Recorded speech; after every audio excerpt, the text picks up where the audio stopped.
Buenos días a todos y todas. Damos inicio al panel Pasado, Archivo y Educación, repensando la enseñanza de la historia del Caribe en la era digital. Hoy contamos con 4 ponencias a cargo de distinguidos expertos, como ven acá, y comenzamos con la primera, que está a nombre de Ania Hernández, doctora en Ciencias de la Información, profesora e investigadora titular en la Facultad de Comunicación de la Universidad de La Habana, especialista en la organización de información y el conocimiento, creadora y directora general del Grupo de Investigación Académico Humanidades Digitales y Ciencias de la Información en Cuba, vicepresidenta de la Sociedad Cubana de Ciencias de la Información y miembro del Círculo Iberoamericano de Ciencias de la Información Documental.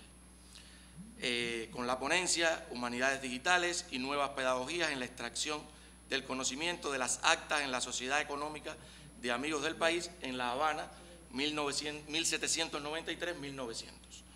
Posteriormente, con la segunda ponencia, tendremos a José Antonio Matos, investigador en la Fundación Fernando Ortiz, miembro del Consejo Editorial de la Revista Cubana de Antropología Catauro y profesor titular de la Universidad de La Habana, especializado en el estudio de las obras inéditas de Fernando Ortiz y ha prologado títulos como La Santería y la Brujería de los Blancos en el 2001, Brujería e Inquisidores, 2003, y La Virgen de la Caridad del Cobre, Historia y Etnografía en el 2008, entre otros. Y también es el autor de Historia en Fernando Ortiz en el 1999. Con la ponencia Hurgando en Archivos, Hilando Historias. Posteriormente, como tercera ponencia, tendremos a Rosa Marina González, directora de la Biblioteca de la Casa de las Américas, licenciada en Bibliotecología por la Universidad de La Habana, profesora en cursos, seminarios y talleres nacionales e internacionales sobre gestión de la información, nuevas tecnologías, promoción de la lectura para niños y jóvenes y biblioterapia para la tercera edad. Ha sido experta en la Escuela Internacional de Verano de la Universidad de Panamá desde el 2017 hasta la actualidad y es la organizadora de congresos nacionales e internacionales, principalmente como el Coloquio Internacional del Papiro a la Biblioteca Virtual, que como todos conocen desde 1999 está activo hasta la fecha y que este año tendremos en el 2025 su próxima. Y como último, y no menos importante, tenemos la presentación de Lubia Díaz Bernal, del equipo de educación de la Oficina Regional de la UNESCO en Cuba, con la ponencia Proyecto de Enseñanza de la Historia General de África, y que bueno, ya ella cualquier cosa dirá algo de su biografía porque no tuvimos tiempo de tenerla. Bueno, muchísimas gracias y le doy la palabra a Ania. No, muchísimas gracias. Somos nosotros seguramente los agradecidos y siempre honrados de la invitación de Casa de las Américas. Para estos minutos, en los que es 1 minuto 30 segundos, en lo que me gustaría destacar 2 escenarios que consideramos fundamentales. En primer lugar, el escenario nunca suficientemente estudiado, nunca suficientemente relatado, nunca suficientemente narrado de la Sociedad Económica de Amigos del País y de ese archivo espectacular que tiene, entre otras cosas, con esas actas que recorre desde los siglos XVIII hasta la actualidad, la historia de este país en cada una de sus circunstancias. Y cuando la archivera dice, esta es la sociedad económica, y lo que está tocando son documentos, o cuando esta dice, y estas son las actas, no hay manera para los especialistas en ciencias de la información más hermosa de vivenciar la articulación entre la realidad y lo escriturado, que cuando alguien logra darle cuerpo a través de los documentos a los archivos. Eso por una parte. Y por otra parte, porque en un lugar que por mucho y mucho tiempo permanece como un escenario en donde apenas determinados investigadores o ciertos expertos acuden y por las circunstancias infotecnológicas cada vez menos de manera presencial, viven todos los lunes de este mundo desde hace año y medio entre 40 y 60 estudiantes de ciencia de la información que, enamorados de una idea y de un concepto y de un paradigma que es el de las humanidades digitales, pues acompañan un proceso de transformación digital para reconstruir el índice analítico y revitalizar todo el acceso a la documentación de la Sociedad Económica de Amigos del País. Las humanidades digitales son un escenario en el siglo XXI de articulación de la investigación de todas las ciencias sociales y humanísticas en el entorno digital. Por tanto, en síntesis, explica cómo hacer ciencias sociales hoy, cómo hacer ciencias en las humanidades hoy, pasa inexorablemente por el uso en algún momento o en todos los momentos, y por eso hablamos siempre de transversalización de la investigación, de herramientas o infraestructuras digitales. En este proyecto que estamos presentando, en cómo recrear en el siglo XXI, desde las condiciones conocidas y no siempre positivas, particularmente en nuestro país, el encuentro, cómo se da el encuentro entre la academia, la investigación histórica y las entidades de la memoria. Ese es un objetivo muy difícil de alcanzar, que precisa para ello, o por lo menos lo hemos reimaginado, desde 4 procesos que aquí estamos presentando, porque no solo son las realidades más materiales y contingentes, sino también hay muchos imaginarios, hay muchos mitos, hay muchas recomprensiones que son necesarias hacer en cuanto a los jóvenes y la universidad, los jóvenes y la investigación, los jóvenes y el conocimiento, los jóvenes y la verdad, los jóvenes y la información, los jóvenes y la desinformación. Por tanto, en este proyecto, en el que desde la academia entendemos el fenómeno de las humanidades digitales y la reculturización de las nuevas generaciones, lo que proponemos son procesos con 4 fases. El primero, muy importante, el reconocimiento del contexto teórico y pragmático. Habida cuenta, y perdonen el recordatorio, los jóvenes también son una realidad sistémica y sistemática. Los jóvenes no solo son una categoría, los jóvenes son personas que sistemáticamente tienen que recomprender la realidad, y por eso, entre otras, la universidad tiene esa función que también es sistémica y sistemática, infinita, desde todos los puntos de vista. Reconocer el contexto teórico y pragmático de la Sociedad Económica de Amigos del País implica, con estudiantes de estas generaciones y de estos momentos históricos, hablarles de cosas que jamás se le ha hablado en ningún otro momento de la enseñanza.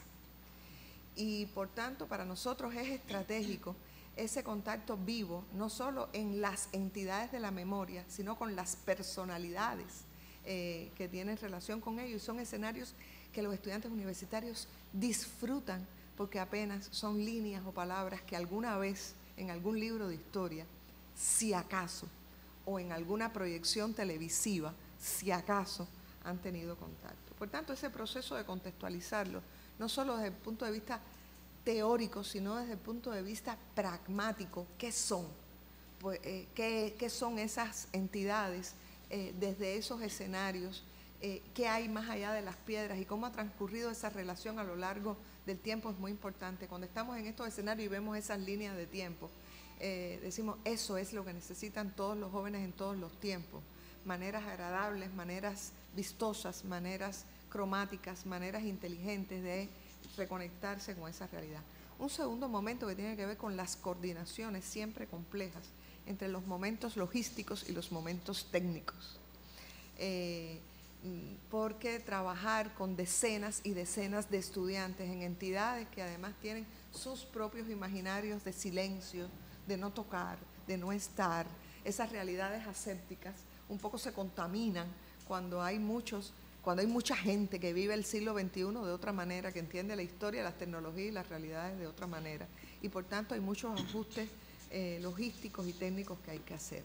Luego está el proceso de intervención, en los cuales los estudiantes reconocen, aprenden a utilizar, y también las entidades que tienen a los estudiantes y que se benefician de esa investigación, del uso de herramientas no solo tradicionales, sino aquellas que tienen que ver con la inteligencia artificial, aquellas que tienen que ver con la categorización y la creación de metadatos en otros escenarios, que también reverdece la función del profesional de la información y reverdece también la comprensión de cómo las entidades pudieran revolucionarse, pudieran revolucionar sus productos, sus servicios, sus sistemas de comunicación con la gente, sus sistemas de comunicación con la comunidad y no solo sus sistemas de comunicación con los investigadores.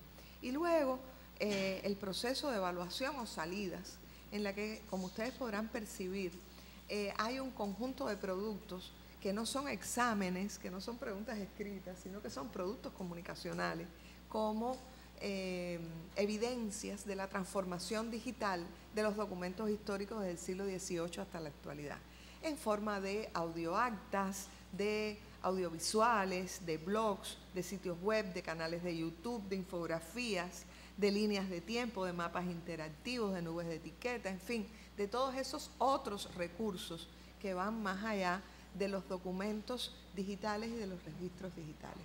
Por tanto, esta es la experiencia cortísima, pero realmente para nosotros muy reveladora, porque en la Sociedad Económica de Amigos del País y desde este proyecto, que además está animado, es un proyecto que forma parte y está animado por el Ministerio de Ciencia, Tecnología y Medio Ambiente. Es un proyecto en el que participamos de conjunto con el Instituto de Literatura y Lingüística, lo que nos honra además y en síntesis es generar aprendizaje y experiencias memorables, experiencias significativas, experiencias que emocionan en un proceso de enseñanza-aprendizaje. Así que muchísimas gracias y gracias otra vez a la Casa de las Américas.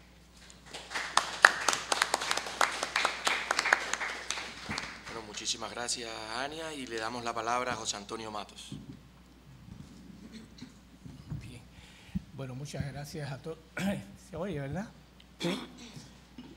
Gracias a Camila Valdés por invitarme a Casa de las Américas. Realmente no sé ni por dónde empezar, porque son muchas historias. Los archivos tienen una característica, y aquí está María Carmen Barcia, que no me va a dejar mentir, y es que ellos sí transmiten esa emoción. Es decir, los archivos transmiten emoción, los archivos tienen textura, los archivos generan una sensación de felicidad cuando uno encuentra un dato. Es decir, es un trabajo, es decir, el trabajo en el archivo, y tal vez lo que hay que transmitirle al estudiante sea esa, no la cuestión cromática, sino la cuestión, la sensibilidad hacia el conocimiento, ¿verdad? ¿Por qué? Porque, y en eso estoy de acuerdo contigo, porque cuando visitamos las salas apenas encontramos estudiantes. Y no solo estudiantes, no encontramos profesores tampoco. Entonces, el tema del archivo, lejos de ser un tema desactualizado, es de mucha vigencia por la necesidad que tenemos de volver a ellos y de volver al documento. Es decir, hay un desprecio por el documento y un amor por las subjetividades. Y entonces ese desprecio por el documento también nos puede llevar a caer en otros errores.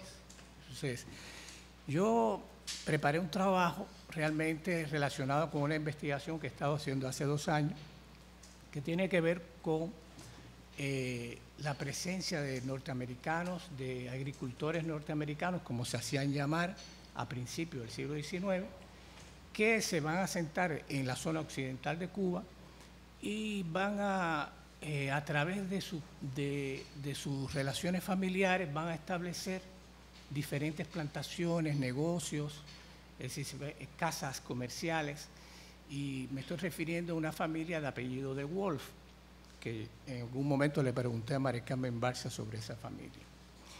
Y esta familia se va a ubicar en toda la zona aprovechando las bondades de las políticas coloniales, abriéndose al mundo a principios del siglo XIX, van a aprovechar esas bondades y van a comprar tierras en lo que es hoy Artemisa, toda esta zona sur de La Habana. Es interesante que ellos, es decir, se van a ir expandiendo de una manera, es decir, se van a expandir económicamente a través de la red familiar. Es decir, el padre al hijo, el hijo al nieto y así sucesivamente, de manera tal que esta familia va a tener presencia en Cuba hasta finales del siglo XIX, hasta 1800. Incluso existe un parque en Cienfuegos que tiene el nombre de Wolf, que es un parque en la parte sur de donde está, ¿cómo se llama? El paseo ese de final de Cienfuegos. Allí muy cerca está ese parque. Pero lo interesante no es decir, el objetivo de mi trabajo, a pesar de que estaba haciendo esta investigación, mi objetivo hoy no es ese. Es decir, no es el de la familia de Wolf, sino que paralelo a la familia de Wolf, encontré un personaje que se va a llamar Juan José Chavitó. Y Chavitó es un personaje muy interesante y les voy a explicar por qué. Releyendo las actas, revisando las actas notariales, me doy cuenta que es reiterativo en muchas, bien como representante, como apoderado, como aparece muchas veces y asociado a la familia de Wolf. Esto me llamó mucho la atención, de manera tal que comencé a rastrear me fui de mi tema de investigación porque así es el archivo, si uno se va y es como si te estuvieras entretenido en otra cuestión que parece que no es la correcta, pero al final puede ser que sí tribute a lo que estás haciendo. Y así sucedió, por suerte. Y es que este señor que llega, que es un francés, Chavitó, llega a Cuba en 1798 y se radica en una casa comercial que se llama de Francisco Hernández. Esta casa comercial es una casa que tenía ya una experiencia como negreros, como tratantes, eran unos furibundos negreros, que está asociada a otra casa comercial que es la de Simón Puey. Simón Puey, el hermano del padre de Felipe Puey, tío de Felipe Puey, muere en 1804 y su casa comercial pasa a manos de la viuda de Puey. Y todos estos datos, ¿por qué lo estoy diciendo? Porque este francés que está trabajando con Hernández se va a casar con Josefina Aloy. Y Josefina Aloy es hermana de la esposa, es la hermana de la esposa del padre Felipe Puey. Y Hernández se casa con la otra hermana de Josefina. Entonces, se crea un clan familiar donde Hernández, Simón, el padre de Puey, todos están asociados a la familia Aloy. Y esta Josefina se convierte para mí en un personaje muy interesante, ya no Chavitó, sino Josefina. Cambié hacia otro. ¿Por qué? Porque Josefina, que luego su familia, sus nietos la van a llamar mamita, se casa con el francés, va a heredar esa fortuna que él va a hacer rápidamente, dado que estaba, como sabemos, en el contrabando de esclavos.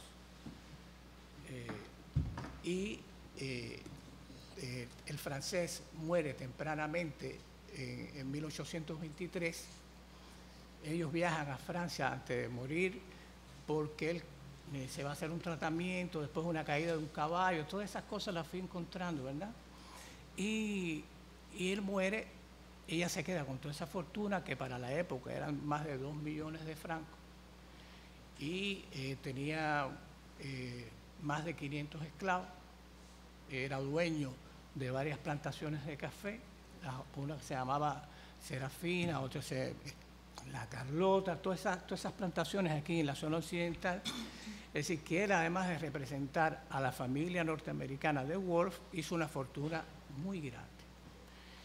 Y sigo leyendo, así entretenido, me voy por un camino que no era el que yo estaba estudiando, y Mamita me llama la atención, porque Mamita es una cubana, Mamita Aloy en Francia, donde su familia compra grandes palacetes, se reúnen en su casa muchos de los cubanos de la aristocracia que viaja a Francia, y me resultó extremadamente interesante porque ella, su familia es muy extensa, tuvieron 11 hijos, y de ahí toda esa descendencia de nietos que llega también hasta la actualidad. La descendencia de Chavito y de Josefina y de... no es Josefina, es... carajo, le cambié el nombre. No importa, eso no viene al caso. Y entonces, de Josefina Aloy. Bueno, lo interesante no es ni todo lo que le estoy contando. Lo interesante es que en la era digital, ¿verdad? A mí ya obsesionado con la familia Chavito, dije, voy a poner Chavito en el buscador de Google. Y puse Chavito. Y sale un sitio web que se llama La historia de la familia Chavito. Y en ese sitio web, que fue creado en el 2022, es decir, recientemente, hay están las memorias de Mamita, las memorias de la cubana, y lo interesante entonces está la lectura de esas memorias, qué es lo que ellos piensan sobre sí mismos, y cómo la historia recoge, es decir, cómo esa narración va a recoger lo que fue Chavito, que ya sabemos que fue un gran esclavista. Y la manera en que lo describen es una manera moralmente correcto, bondadoso con los esclavos, creó un hospital en el Cafetal La Carlota. Los esclavos, cuando los franceses tuvieron que huir de Cuba, los esclavos lo ayudaron a tomar una barca. Es decir, es muy bucólico, es muy rosa toda esa historia familiar que esconde, incluso esconde la verdadera historia, es decir, lo que desde otra posición sería la historia de un esclavo, ¿verdad? La historia anónima de un esclavo. Pero hay más todavía. Es decir, resulta que se hace una tesis en Francia, en Burdeos se encuentra actualmente ese archivo existe de la familia, y se hace hay una tesis de grado, es decir, los franceses están en bueno, cada cual con su tema, ¿no? Pero los temas de ellos están haciendo un estudio de las viudas, estudio de viudas, y hay una joven que le dio por estudiar a Mamita como una de las viudas, y hace una tesis, y en esa tesis hace referencia a Chavito como un hombre que había venido a América, se había sacrificado. Es decir, había sido un gran sacrificio y había tenido la suerte de hacer una gran fortuna. Es decir, que es una visión también muy colonial, ¿no? Una visión muy colonial. Sí, es una visión muy colonial. Y bueno, ese es lo interesante de todo esto, es que en el testamento que yo encontré de Chavito hay una relación de todas esas propiedades que tenía. Y también hay una relación, por ejemplo, porque yo no quise leerlo, que iba a ser un poco aburrido, pero hay una relación de los esclavos que él estaba vendiendo, ¿no? Entonces dice algo así como, esos esclavos, oye, bueno, aquí está, bueno, pues no puede ser que yo no lo encuentre. Ahora eso sí importa.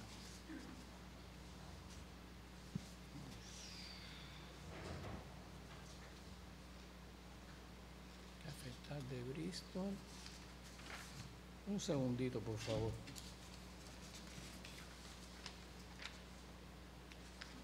Aquí no está.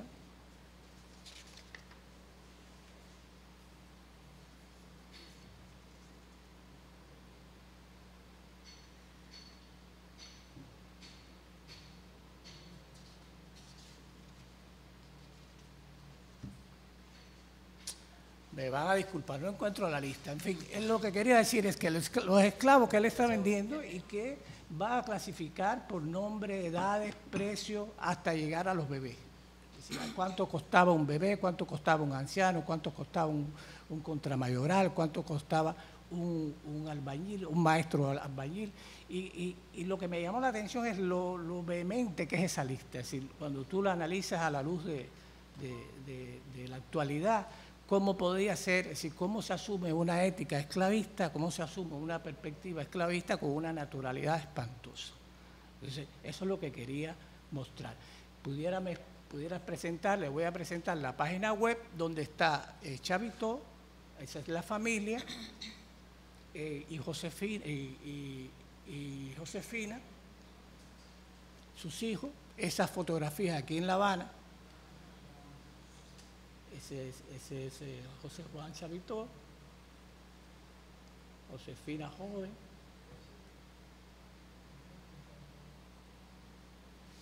Ahí está cuando ella muere con 94 años, es decir, que ella pudo.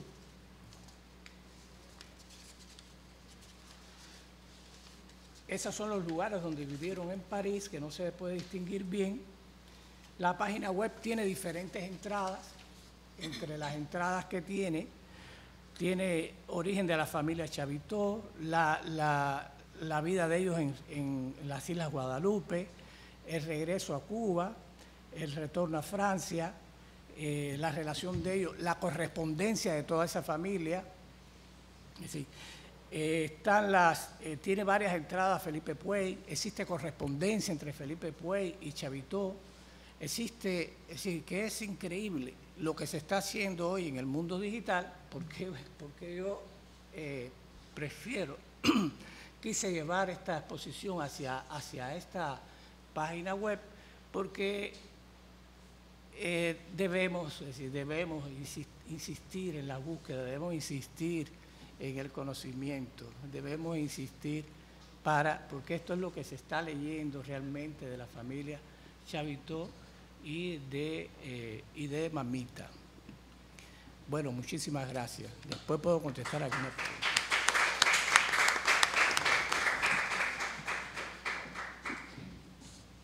Bueno, muchísimas gracias por su ponencia, José Antonio Matos, y le damos la palabra a Rosa Marina González. Buenos días. Gracias al comité organizador, especialmente a Camila Valdés, que nos ha permitido, traer este trabajo que hace años viene realizando la Biblioteca de la Casa de las Américas y que, es la presencia de materiales sobre el Caribe en el archivo vertical de la Biblioteca de la Casa de las Américas. Le voy a permitir leer porque tengo imágenes del archivo y para ganar tiempo. La Biblioteca de la Casa de las Américas ha sido desde su fundación un referente en la preservación, difusión y estudio de la cultura latinoamericana y caribeña. Su archivo vertical constituye una fuente invaluable para investigadores, escritores y académicos interesados en la producción intelectual de la región. Este trabajo explora la presencia y se clasifican para conformar diferentes carpetas que por su carácter y género se agrupan en varias secciones. Sección de autores, casa y cultura, teatro, música, poetas, política y plástica. Los documentos se integran dentro de un tema general y dentro de este se agrupan en temas específicos. Para organizar y recuperar la información de los materiales del archivo vertical es conveniente asignarle un subtema, ya que en ocasiones el título al artículo del recorte de periódicos no hace referencia clara al contenido del mismo, lo que dificulta recuperar la información. Para asignar el subtema es importante conocer el contenido del material y, al igual que se hace para asignar el tema general, utilizar términos sencillos, conocidos y actuales, que son reflejados en una guía de términos actualizado y relacionado. Una vez determinado el tema, es necesario anotar esto en una etiqueta, el cual deberá pegarse en la carpeta. Si no se cuenta con etiqueta, se hace la anotación con un bolígrafo con tinta negra. También será necesario elaborar una ficha en la que se anota el tema asignado. Esta tarjeta o ficha permite controlar los términos utilizados. Este archivo constituye una herramienta importante para proporcionar un servicio de información completo. Complementa la información del resto de las colecciones. Permite el uso de información precisa y actual sobre temas de interés. Ofrece al usuario información que muchas veces no llega a editarse en un libro. Conserva y controla el uso de diversos materiales impresos. Ahorra al usuario tiempo en la búsqueda de la información. Amplía y actualiza el servicio de consulta para los investigadores. En esta sociedad donde la información adquiere cada día más valor, estos documentos tienen una importancia creciente, sobre todo para los investigadores, por los siguientes motivos. A menudo es la única información existente sobre eventos como conferencias, exposiciones, conciertos, etc. Constituye un elemento básico para la reconstrucción de la historia de la institución, complementando los materiales conservados en archivos históricos y archivos administrativos tradicionales. Reflejan la imagen pública de la institución y, en consecuencia, constituyen el testimonio documental de su evolución a lo largo del tiempo. La presencia del Caribe en el archivo vertical está conformada por una gran diversidad de documentos sobre literatura, historia, movimientos sociales, música, identidad y resistencia, que mantienen una relación directa con las dinámicas sociopolíticas del Caribe, y está conformado por una amplia representación de autores y pensadores caribeños como Glissant, Aimé Césaire, Dior Lamy, René Despetre, Eric Williams, Kamau, Marie Condé, Kate Ellis, Michael Smith, Rafael Confiat, Frank Fanon, Joel Pereira, Ernest Pepin, entre otros muchos ensayistas, poetas y ensayistas académicos e investigadores. Este archivo, como objetivo principal, la construcción de la memoria cultural caribeña y funcionar como una herramienta de descolonización del conocimiento, proporcionando una plataforma para voces marginadas y narrativas alternativas. La Casa de las Américas ha jugado un rol esencial en la recopilación de documentos que reflejan la diversidad y riqueza cultural del Caribe. Para esto, el archivo vertical ha compilado documentos sobre resistencia cultural y autonomía intelectual, materiales sobre la lucha de independentistas y reivindicación identitaria, testimonios y ensayos sobre el impacto del colonialismo en la producción cultural caribeña. Estos últimos años, la biblioteca ha enfrentado un grupo de retos importantes asociados a la accesibilidad y digitalización de los documentos, a la expansión y actualización constante del acervo y la difusión y promoción de los materiales para fomentar la investigación. La biblioteca ha digitalizado el 92.5 del archivo vertical con varios proyectos de colaboración y con tecnología propia. Como parte de las estrategias diseñadas por la biblioteca para difundir y fortalecer la presencia caribeña en el archivo vertical, está la creación de proyectos de investigación colaborativos con instituciones del Caribe. Conseguir las tecnologías adecuadas para facilitar el acceso a los fondos digitalizados del archivo vertical y fomentar la cooperación en talleres y encuentros académicos del Caribe, donde se pueden aprovechar los recursos documentales disponibles en nuestra biblioteca por todos los participantes y académicos. La importancia del archivo vertical radica en que es un valioso instrumento de recuperación de documentos que proporcionan información más reciente a la aparecida en los libros, o de materiales que por alguna razón no llegaron a publicarse, pero que son de interés para los usuarios internos y externos. Además, reúne documentos que contienen información efímera, es decir, aquella que cambia con frecuencia, como es en el caso de los aspectos estadísticos, los avances tecnológicos, culturales y científicos. Por lo tanto, a esta colección se le debe dedicar especial atención para mantenerla siempre actualizada. Es importante aclarar que no siempre las obras del archivo vertical son transitorias, pues hay ocasiones en que son los únicos documentos con los que cuenta la biblioteca sobre un tema en particular, y es conveniente en estos casos priorizar su conservación. El fondo que posee la Biblioteca de Casa de las Américas sobre el Caribe es un archivo vertical y es un testimonio vivo del compromiso de la institución con la preservación de la memoria cultural del Caribe. A través de sus documentos, contribuye activamente a la descolonización del conocimiento, ofreciendo una perspectiva auténtica y enriquecedora sobre la historia, el arte y la identidad de la región. Muchas gracias.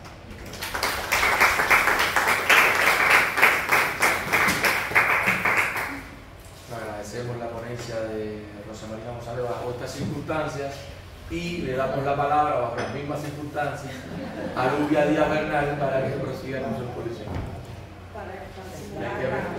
Vamos a...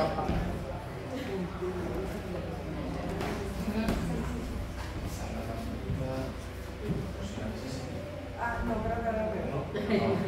Entonces, todo tuyo. Sí.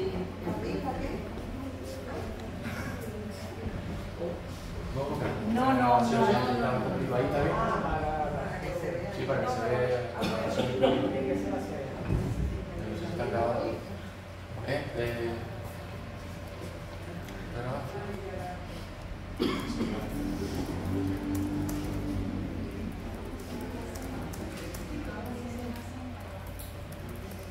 Bueno, en lo que se activa la pantalla, nada, agradecer a Casa de las Américas, a Camila por la invitación que nos ha hecho el equipo de educación de la Oficina Regional de la UNESCO en La Habana para participar en este espacio y presentar el trabajo que se está realizando sobre la enseñanza, un proyecto sobre la enseñanza de la historia general de África en los sistemas educativos de los países para los cuales trabajamos, que son fundamentalmente Cuba, la República Bolivariana de Venezuela, República Dominicana, con apoyo a Haití. ¿Ya está? Bueno, entonces, comentarles que este proyecto surge por una petición de los estados africanos sobre el conocimiento existente sobre la historia de África en el mundo en sentido general, y hacen una solicitud que después, o una reflexión que después de tantas investigaciones realizadas, después de los 10 volúmenes que desarrollaron investigadores africanos con la UNESCO sobre la historia general de África, estos conocimientos no llegan a la escuela, no llegan a los niños, y son investigadores que se forman y se interesan en el tema, que llegan a profundizar, pero desde las primeras infancias pues no se tiene conocimiento o no se aborda con profundidad o con claridad o con una mirada colonial de la historia en sentido general, y sobre todo en las regiones donde, producto de la propia traza transatlántica, pues llevó el resultado de las diásporas africanas y su desarrollo y evolución en diferentes contextos.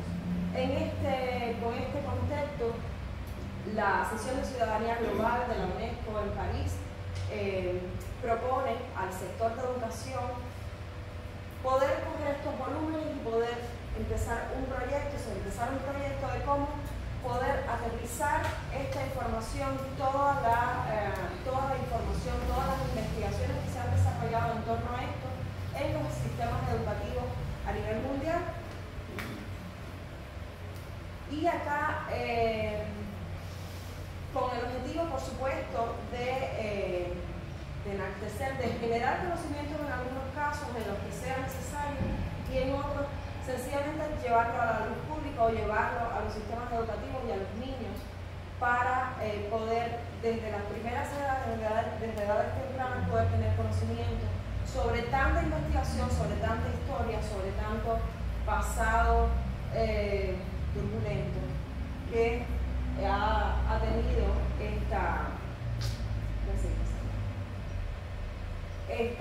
la historia de África y la historia de África en sentido general. Este programa tiene tres elementos fundamentales o tres componentes fundamentales. Un primer componente que es transformar una transformación de la educación a través de tres pilares de identidad africana, historia, lengua y patrimonio común, reforzar la producción de conocimientos sobre la historia general de África y generar un aprendizaje permanente y una divulgación permanente en torno a estos temas. Cuando llega este proyecto a la sección de educación de la Oficina Regional acá en La Habana, en conjunto dijimos, en Cuba hay una producción inmensa sobre estos temas, sobre la relación de África y sobre todo África en el contexto, en nuestros países también. O sea, no es objetivo para nosotros ponernos a generar contenidos nuevos. Los contenidos en Cuba están. Los contenidos en nuestros países, tenemos grandes investigadores como la profe que han desarrollado toda su vida para trabajar en torno a estos temas. Por tanto, nos centramos en el componente 1, que es la transformación de estos conocimientos para poder llevar a materia, o sea, para poder materializarlos en materiales educativos para los niños en las escuelas y en los sistemas educativos de los países a los cuales atendemos. Por supuesto, aquí hay una relación incluso con el tercer componente, porque si no hay una socialización, una divulgación y un aprendizaje permanente en torno, pues entonces puede que no tenga una correlación directa, pero fundamentalmente nos centramos en generar estos proyectos educativos o materiales educativos que puedan complementar lo que ya se puede estar enseñando en las escuelas de los sistemas educativos de nuestros países, para poder generar un conocimiento mucho más completo de lo que ya se ha producido internacionalmente. Otro de los elementos, acá estamos trabajando por líneas de trabajo. Tenemos tres líneas de trabajo fundamentales y, como ya les hablaba inicialmente, o sea, la primera línea es crear colaborativamente una base de materiales para la enseñanza de la historia general de África. Acá también nos dimos a la tarea de tener como base, o tenemos por suerte el antecedente también de todo el trabajo que se hizo con las rutas, o sea, del proyecto de la ruta de las personas esclavizadas desde hace 30 años, la fundación, bueno, ya 31 ahora en agosto, con todo un trabajo muy sistematizado, con un trabajo muy bien realizado, liderado por la Fundación Fernando Ortiz y por muchos investigadores y por el Comité Nacional e Internacional de la Ruta de las Personas Esclavizadas, tomando esto como referencia, las investigaciones, los libros, o sea, toda la literatura relacionada con el tema, pues crear esta base de materiales en un repositorio que nos permita generar estos contenidos o generar estos materiales didácticos para poder llegar a la escuela. Entonces, ¿qué dijimos? Para poder tener un producto concreto y que realmente sea posible llevarlo a ellos y poderlo llevar a la escuela, pues vamos a tomar elementos que ya habían sido desarrollados por el proyecto de la Ruta de las Personas Esclavizadas, que es sencillamente los sitios de memoria o sitios que nosotros hicimos o pensamos que era interesante llevarlo quizás un poquito más allá, a solamente sitios de memoria, sino quizás con otros elementos de la cultura popular tradicional, para también enriquecer en este sentido figuras históricas y relevantes relacionadas con la historia general de África y hitos, o sea, qué hitos son significativos, qué hitos son necesarios. De estos tres elementos que no pueden pasar por alto en las escuelas, que es importante que los niños desde su inicio puedan conocerlo. Seguimos. De este proyecto llevamos trabajando ya casi un año con él. Se ha hecho encuentros con investigadores cubanos, con expertos, con investigadores cubanos, dominicanos, venezolanos, y hemos identificado como cierta tipología dentro de temáticas. Dentro de los sitios, por ejemplo, ahí pueden ver los sitios culturales identificados como patrimonio mundial relacionados con los sitios de memoria. Esto fundamentalmente tomando como base, como ya les comentaba, todo el trabajo que ha hecho la Fundación Fernando Ortiz también con sus mapas sobre la plaza transatlántica, sobre las investigaciones de los colegas Nilsson, Acosta y Guanche sobre la identificación de estos sitios. Todos aquellos patrimonios vivos inscritos en listas, registros de memoria del mundo, sitios culturales tangibles e intangibles que son reconocidos por los estados pero que todavía no tienen una declaratoria a nivel mundial, y otras fuentes de patrimonio que son precisamente reconocidos por las comunidades, por los grupos, por los portadores, pero que aún no tienen un reconocimiento. O cuando hablo de reconocimiento estoy hablando de una declaratoria de monumento, en este sentido por parte del Consejo Nacional de Patrimonio, que en definitiva, y del Ministerio de Cultura, que le da una relevancia o una declaración significativa por ciertos elementos.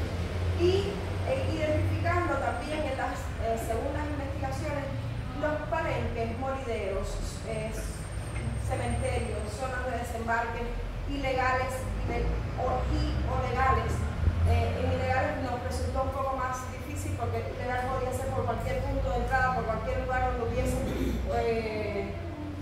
ahí llegaban y desembarcaban, pero bueno, al menos tratar de identificar los más significativos.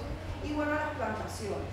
En cuanto a las figuras, líderes militares y políticos, líderes religiosos, intelectuales, artistas, y con el tema de los hitos, aparentemente en tipología quizás o en una clasificación pudiese verse quizás un poco más limitado, pero básicamente por la relación que pueden tener incluso los sitios con los lugares. O sea, son elementos que se van entrelazando, que luego que hemos terminado o que hemos avanzado en la revisión de los materiales, nos van dando pie incluso a qué materiales podemos o qué productos finales podemos llevar para poder llevar a la escuela y que pueda haber un aprovechamiento de esto. En este contexto también permítanme comentarles sobre, por ejemplo, en el caso de Cuba, sobre el tercer perfeccionamiento de la educación, que permite un reajuste y un % de la docencia no establecida en los planes, pero que permite poder generar en temas o poder trabajar en temas adicionales, y es una muy buena oportunidad para poder insertar estos materiales y que puedan servir como actividades complementarias, quizás que el trabajo de biblioteca o el trabajo en dependencia de las asignaturas identificadas dentro del currículo, que puedan tener y poder acompañarse de estos materiales y poder enriquecer el conocimiento en los niños en este sentido. Acá les traigo una primera aproximación de propuestas.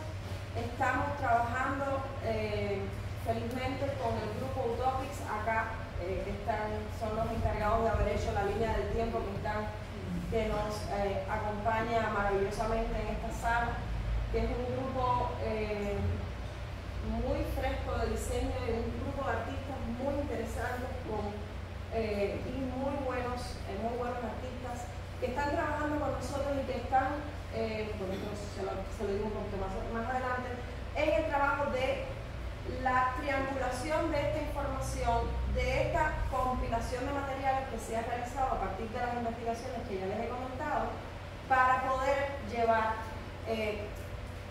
finalmente y felizmente a las escuelas productos educativos relacionados con las investigaciones de nuestros investigadores en cada uno de nuestros países.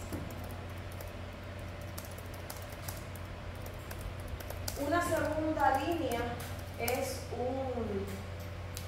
un mapeo de experiencias sobre enseñanza de historia general de África que se ha llevado a cabo por la oficina de la UNESCO en Costa Rica, que ha involucrado nuestra oficina también y por supuesto nuestros países, que ha sido no solo para identificar elementos educativos en los sistemas educativos, sino abierto a todas aquellas experiencias relacionadas con historia general de África y su diáspora en la región, sobre cómo se está enseñando o cómo se está viviendo o cuáles son esas expresiones para resaltar o para resaltar, no es la palabra, para consolidar o enaltecer la identidad africana, la identidad cubana o regional, que en definitiva es parte de este aliado del cual no nos podemos separar nunca. Aquí en este caso fue una convocatoria abierta que pasamos tratamos de socializar a través de investigadores,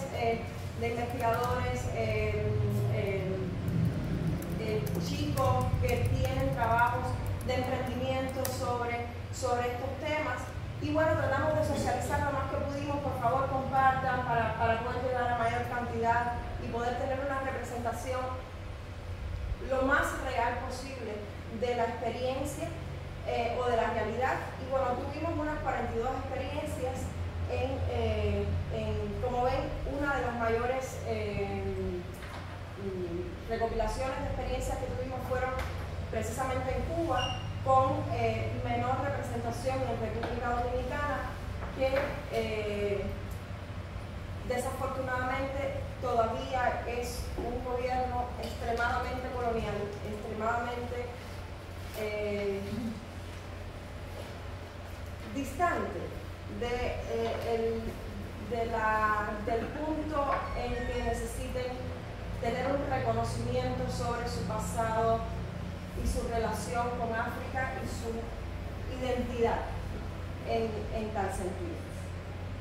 Así que bien.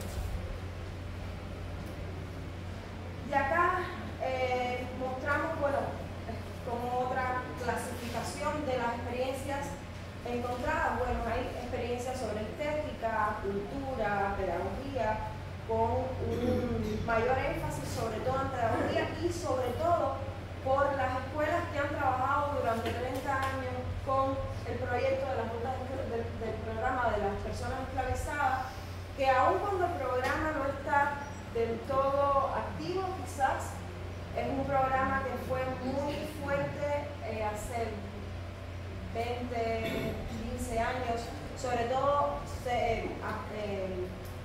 llevado por el sector de cultura de la UNESCO, luego por el programa de ciencias sociales. Y bueno, pero las escuelas siguen trabajando y siguen haciendo una labor maravillosa en torno al enriquecimiento y el entorno a la enseñanza, a la historia general de África a los niños, que por lo menos en estas escuelas están vinculadas a estos proyectos.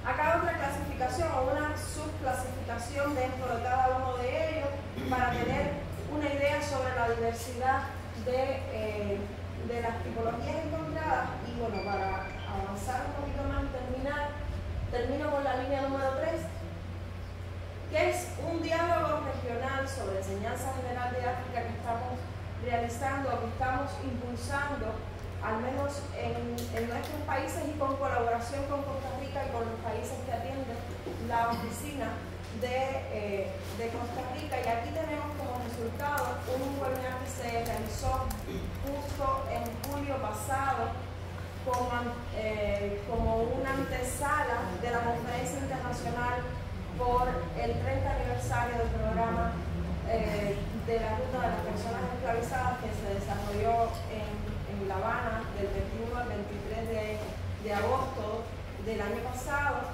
Esta es una publicación que está en línea, es una publicación donde varias personas, incluida nuestra querida Camila de acá de Casa de las Américas, estuvo participando, y de varios expertos y varios intelectuales y artistas de la región, hablando fundamentalmente sobre estas futuras relaciones y estos futuros lazos y en torno a la educación desde el programa de educación y desde la historia general de África en la región de Latinoamérica y el Caribe. Y este encuentro, estamos trabajando en un encuentro subregional del Caribe, justo la semana próxima, como parte del coloquio de estudios caribeños de la Convención Saber Guacho, donde vamos a estar sentando por primera vez presencialmente a los investigadores de los 3 países para presentar toda esta compilación que ya se ha venido realizando durante, por supuesto, con intercambio con los investigadores, pero presentar ya esta compilación y ya los posibles o al menos los borradores de estos materiales que se van a estar llevando a cabo, y finalmente una presentación en Casa de las Américas con artistas, o sea, en este espacio del cual estamos muy agradecidos que nos presten y que sean parte del proyecto para sentar artistas, audiovisualistas, o sea, todos aquellos artistas, todas aquellas personas que pueden contribuir a que la divulgación y que la enseñanza general de África en nuestra región pues tenga un poquito más de visibilidad o que tenga un alcance y que pueda llegar no solo en los ámbitos de la academia, sino a todos los niveles de enseñanza. Muchísimas gracias y nada, yo está cualquier